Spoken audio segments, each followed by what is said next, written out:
With the NZ-India FTA, and particularly when looking at Chapter 9 around investment, what is NZTE's role then on looking at that US $20 billion investment into India? I want to be clear, it's not a commitment on the part of the government to invest $20 billion. It is to promote, and we've been through this in detail, as I know you've had officials and experts before the committee.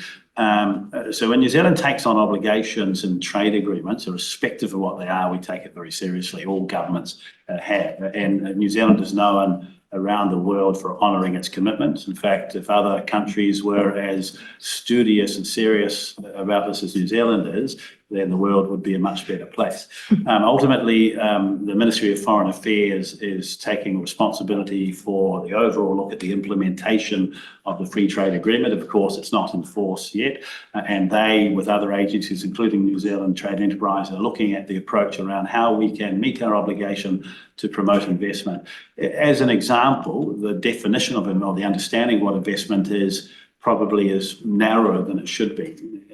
Here are 3 examples since the signing of investment that would count towards that, albeit that they're modest. The first is a New Zealand bed manufacturer who has decided to invest $200 million in a manufacturing facility in India, predominantly, to some parts to sell to that market, but in some of the other markets around India where they have free trade agreements. So it's a $200 million investment. That's very good for New Zealand because it's a New Zealand company that owns it, and it will add ability, and they'll have their own staff there.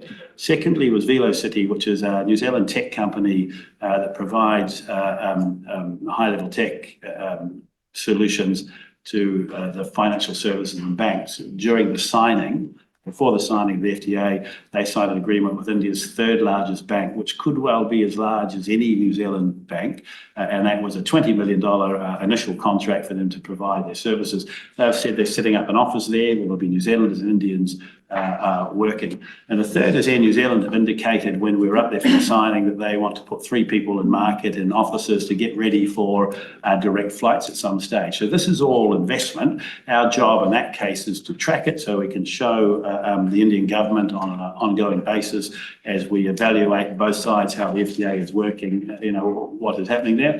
And then secondly, as you have seen trade missions, 23 of them over the last 3 years from the government, you could expect to see our network in India and elsewhere helping New Zealanders who might want to invest go and open up an office because they want to help India build airports or build roads or build bridges or buildings and so on.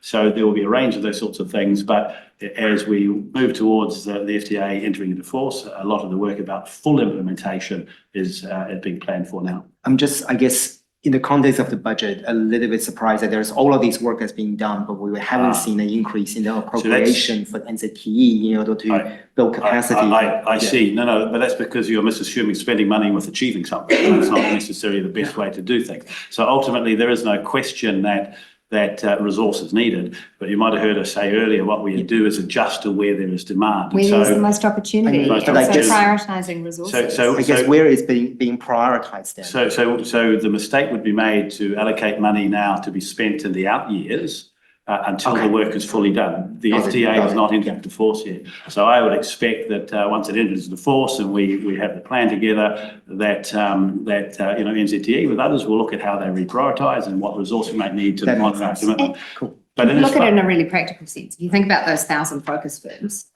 well, with an India FTA in place, when NZTE are meeting with those 1,000 focus firms, obviously India is going to be far higher on the priority list in that discussion than it was previously. That doesn't fundamentally increase the volume of work. It changes the focus of the work. We're going to say, give you an example. You might remember last year, the European Union Trade Commissioner came to New Zealand, and there were 500 European and New Zealand companies that did a trade and investment meeting summit. It was on the anniversary of the FTA. I could envisage, in fact, he suggested we should do one of the other direction, take New Zealand companies up to Europe and do trade and investment there. I can envisage us doing a lot of that in the coming years in India, as an example, as we should in the Middle East, and as we should one day, perhaps, as things are calmer back in the US.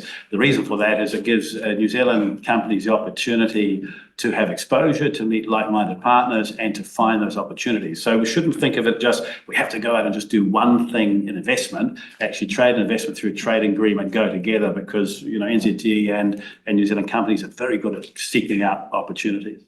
No, thank you so much. Honourable Dame, no Can I just make comment. one follow-up comment? I think Yeah. there's two key principles when you're running an operation like this. One is that over time, you have to get more for less. That is just the basic reality. The private sector, it's called productivity. You have to lift your productivity over time. So you have to expect to spend more and get greater output. So that's a huge challenge, but that's essentially the name of the game.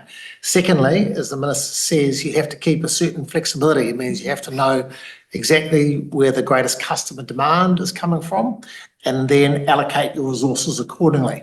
And if you're not quick enough with that or responsive enough with that, you'll be left with overcapacity in one area and undercapacity in the other area. So you have to be prepared to move your resources around and stay very close to it. With those two principles, you should be able to navigate most of the situation in front of you.